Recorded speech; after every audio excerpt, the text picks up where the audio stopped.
الله نزل أحسن الحديث كتابا متشابها مثاني تقشعر منه جلود الذين يخشون ربهم ثم تلين جلودهم وقلوبهم إلى ذكر الله ذلك هدى الله يهدي به من يشاء ومن يضلل الله فما له من هاد. إن الحمد لله نحمده ونستعينه ونستغفره ونعوذ بالله من شرور أنفسنا وسيئات أعمالنا. من يهده الله فلا مضل له ومن يضلل فلا هادي له، وأشهد أن لا إله إلا الله وحده لا شريك له، وأشهد أن محمدا عبده ورسوله. أما بعد، فإن خير الحديث كتاب الله، وخير الهدي هدي محمد صلى الله عليه وآله وسلم، وشر الأمور محدثاتها، وكل محدثة بدعة، وكل بدعة ضلالة، وكل ضلالة في النار. أعوذ بالله من الشيطان الرجيم. ولنبلونكم بشيء من الخوف والجوع ونقص من الأموال والأنفس والثمرات وبشر الصابرين الذين إذا أصابتهم مصيبة قالوا إنا لله وإنا إليه راجعون. ډیرو قدرمنو مشرانو، کشرانو، ځوانانو، خويندو، میندو، د پیغام ټي وي تلویزیون مینوالو، مشاهدینو، مستمعینو، السلام علیکم ورحمة الله وبرکاته. د نن درس موضوع او عنوان دی أقوال وأعمال وردت فيها أجور عظيمة. هغه کړنې او خبرې او عملونه چې د هغې په سرته رسولو او کولو سره زیات اجر و ثوابونه پرې میلاوي. ډېر زیات دي. څه مونږه په تیرو درسونو کې بیان کړي او څه به انشاءالله په دې درس کې بیان کو. مشت نمونه خروار چې یو د هغې اعمالو اقوالو نه د قرآن کریم څه ناڅه تلاوت روزمره یومي خپل ورد جوړول دي. نبی کریم صلی الله علیه و آله وسلم فرمایلی دی: من قرأ فی یوم و لیلة 5 آیات لم یکتب من الغافلین. چا وایي چې په 24 غنټو کې شواروز کې 15 آیتونه د قرآن کریم تلاوت کړه، نو دی به د غافلو او ناخبرو نه نه حسابیږي. او بیا یې فرمایلی دي: ومن قرأ 100 آیة کتب من القانتین. چا چې بیا 100 آیتونه په شواروز کې شپه ورځ کې 24 غنټو کې تلاوت کاوه، نو دی به د تابعدارو او الله ته د ادریدونکو کسانو نه به حسابولی شي. او بیا فرمایلی دی ومن قرأ 200 آیة نو چا وایي چې 200 آیته د قرآن کریم هغه تلاوت که یحاجه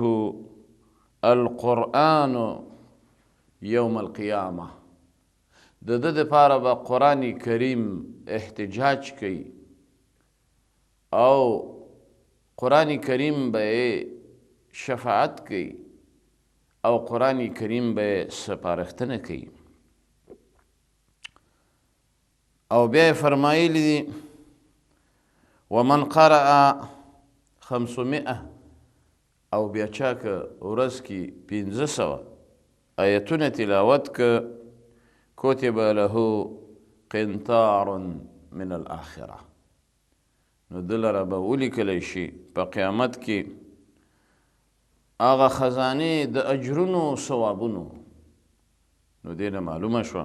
چې څه نه څه مؤمن مسلمان نارینه ښځینه مشر کشر امپړ متعلم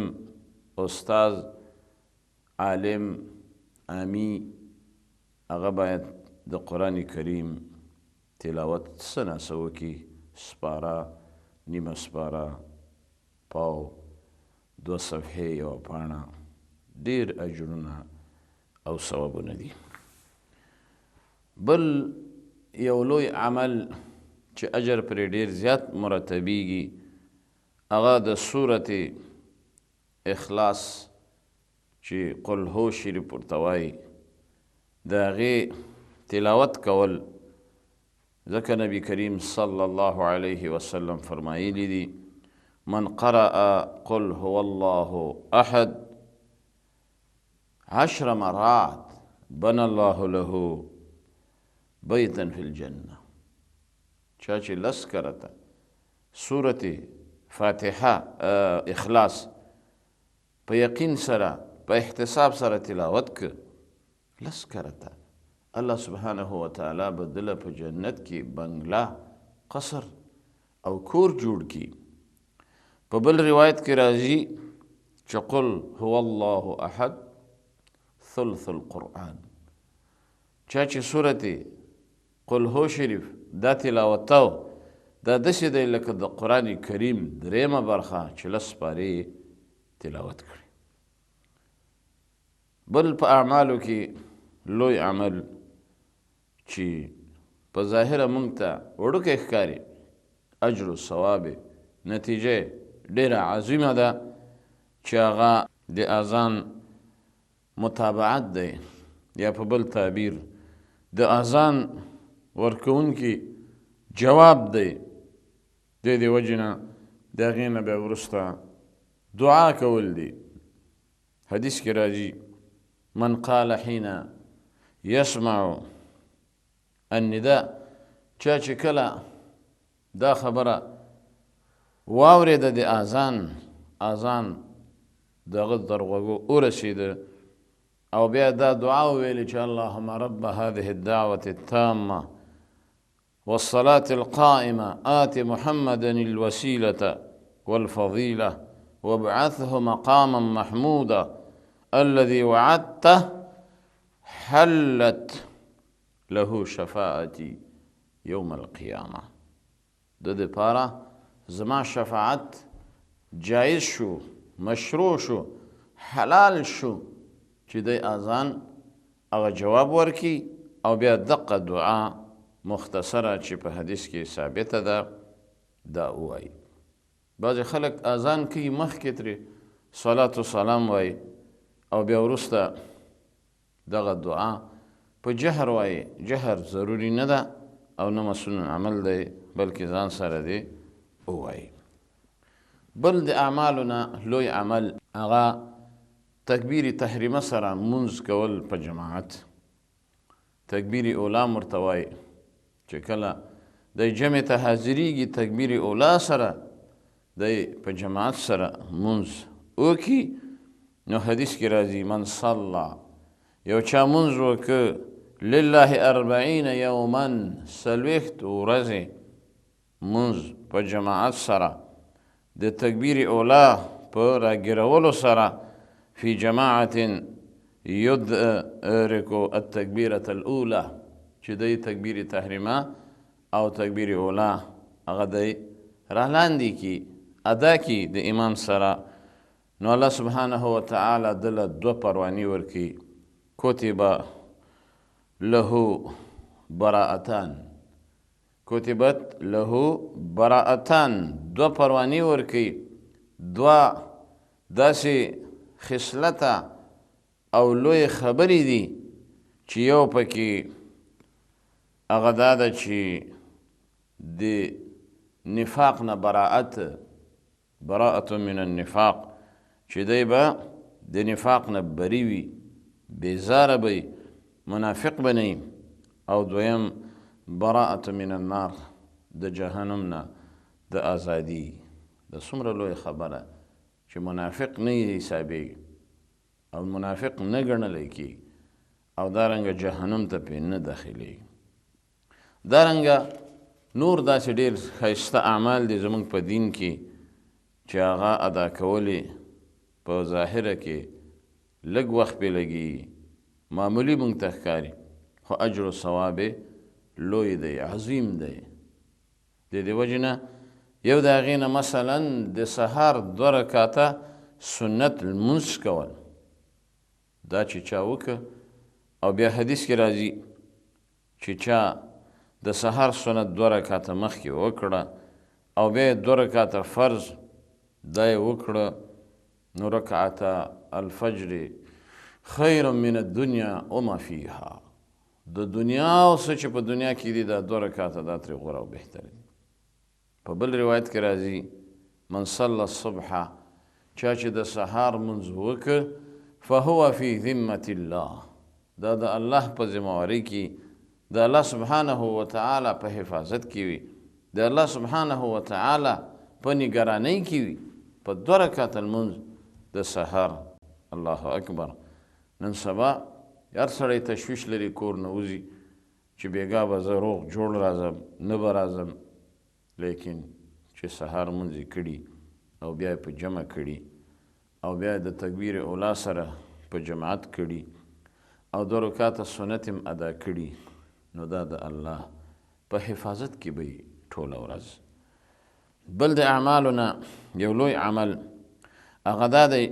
چې یو سړی انفاق کوي خرچه کوي صدقه کوي دا هم د مؤمن مسلمان یو لوی صفت دی یوه کجوره هم تا د جهنم د اور نه بچ کولی شي د دې وجې نه حدیث کې راځي اتقوا النار ولو بشق تمره جهنم نه به ځان بچ کې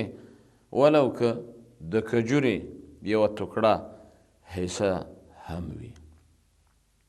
حدیث کې راځي وایي چې کله سبا شي ما من یوم یصبح العباد هره ورځ چې کله بندگان سبا کوي نو په دې وخت کې 2 ملائک ینزلان هغه راکوزي شي فقال نو ووایي یو د دې 2 ملائکو اللهم اعط منفقا خلفا یا الله چې دا څوک انفاق کوي خرچه کوي صدقه کوي ورکړه کوي ته د هغې بدل ورکه او څوک چې بخیل وي خرچه نه کوي صدقه نه کوي انفاق نه کوي ورکړه نه کوي ممسک او بخیل وي د هغه دپاره دا بله ملائکه وایي اللهم اعط ممسکا تلفا یا الله دغه بخیل دغه شوم چې خرچه نه کوي ته د مال هلاکې او تباه کړي دا څومره لویه عظیمه خبره ده چې هغه ملائکه لا یعصون الله ما امرهم ویفعلون ما یؤمرون چې هغه همیشه د الله په بندګۍ کې مصروف او د الله څه فرمان او امر چې هغه په ځای کوي او هیڅ نافرماني نه کوي مجاب الدعوت وي هغه ورته دعا کوي منفق ته او بخیل ته خیرې کوي بعضې خلک وایي یاره داسې تاوان مې وکړه او په ګټه مې بلکل سر نه شو او یا مال تلف شي یا وسوځي یا هلاک شي یا غلوي شي یا څوک غصب کړي د دې ټولو ډېر وجوهات دي، خو یو وجه چې د انفاق پکې نه ده کړی، زکات یې پکې نه ده ادا کړی، صدقات او ورکړې مسکینانو، فقراو، یتیمانو او مسکینانو بیچارهو ته، هغو ته څه نه دي ورکړي، نو ځکه دغسې چل پې وشي. بل لوی عمل د اعمالو نه هغه حج د بیت الله دی، او هغه حج چې کله سړی په صحیح طریقه او په صحیح نیت او د الله د یېرې د وجې په هغه کې فرایض، واجبات، مستحبات دا ټول لحاظ وساتي، نو رسول الله صلی الله علیه وسلم فرمایي من حج لله فلم يرفث ولم يفسق رجع كيوم ولدته امه. وایي دی چې حج کوي، د حج نه چې واپس شي داسې د ګناهونو نه دی محفوظ او پاک او سوچه شي لکه ماشوم چې کله د مور نه پیدا کیږي. د دې وجې نه که ستاسو خیال وي یو کس د ماشوم سره مینه کوي، محبت کوي، د هغې یوه وجه دا ده چې دی معصوم وي، ګناه نه لري، ګناه یې نه یې کړي، پاک ستری، نو د هر چا ورسره مینه راځي، محبت راځي او مینه کوي. او بل حدیث کې دا هم راځي والحج المبرور لیس له جزاء الا الجنه. هغه حج چې هغه الله مبرور ګرځولی، مقبول ګرځولی، په صحیح طریقې دې کړي، د هغې بدله الله سبحانه وتعالی هغه جنت دی، تعالی پې جنت درکوي. دا څومره لویه خبره. نن سبا چې موږ خواري کوو، محنت کوو، عبادت کوو، کوشش کوو، دا په څه خاطر چې الله سبحانه وتعالی موږ له جنت راکړي او جهنم نه پې بچ شو. فمن زحزح عن النار وادخل الجنة فقد فاز. الله سبحانه وتعالی وایي څوک چې د جنت نه دی محروم نشي او بلکې جنت دته نصیب شي او د جهنم نه بچ شي، یقینا دغه انسان کامیاب دی، په دنیا کې هم کامیاب، په آخرت کې هم کامیاب. چې کله آخرت کې تعالی جنت الله درکړي او جهنم نه دې بچ کړي، د دې نه بله لویه کامیابي به څه وي قدرمنو مستمعینو. بل د الله په لار کې شهادت دا هم ډېر لوی اجر و ثواب لري، ځکه ویل شهید ستة خصال، وایي د شهید دپاره الله سبحانه وتعالی شپږ داسې صفتونه، شپږ داسې خویونه او شپږ داسې انعامات دي چې څوک د الله جل جلاله د لارې شهید وي او شهادت نصیب شوي وي، نو هغه له الله پاک داسې شپږ انعامات ورکوي، فرزوینې ورکوي. یو د هغې نه یغفر له فی اول دفعة، چې کله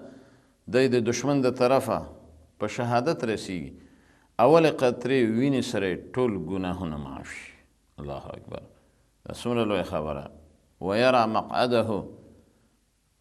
من الجنه، دویم چې کله دی په شهادت ورسیږي او خپل ځای د اوسېدو په جنت کې دی ایسته وګوري. او بل ویجار من عذاب القبر، د قبر د عذاب نه ایسته دی په امن شي. ویأمن من الفزع الاکبر، او څلورم دا چې دی د لوی ګبراهټ د قیامت نه په امن شي. او پنځم هغه دا یوضع على رأسه تاج الوقار الياقوتة منها خیر من الدنیا وما فيها. د ده په سر به یو تاج وي د یاقوتو چې قیمت به د دنیا و ما فیها نه هغه غوره. او بل شپږم ویزوج 72 زوجا، هغه ته به 72 ښځې الله په نکاح کې من حور العین، د هغه جنت د غټو سترګو والا زنانو نه. او بل وم ويشفع ويتشفع في 70 من أقاربه، د 80 کسو سفارښتنه به کوي، شفاعت به کوي د خپلو خپلوانو. الله اکبر. د دې وجې نه عمر رضی الله عنه به ویل اللهم ارزقني الشهادة فی سبیلک واجعل موتی فی بلد رسولک. یا الله شهادت زما نصیب کی او مرګم زما د پیغمبر په ښار کې چې مدینه طیبه ده را په برخه کې. نو د هغه دعا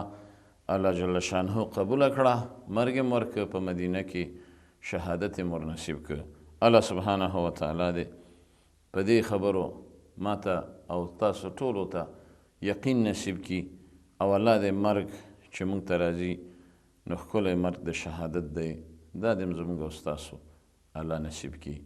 نورم په الله سبحانه وتعالی سپارم تر بلې حلقې پورې.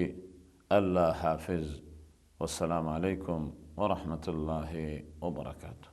الله نزل أحسن الحديث كتابا متشابها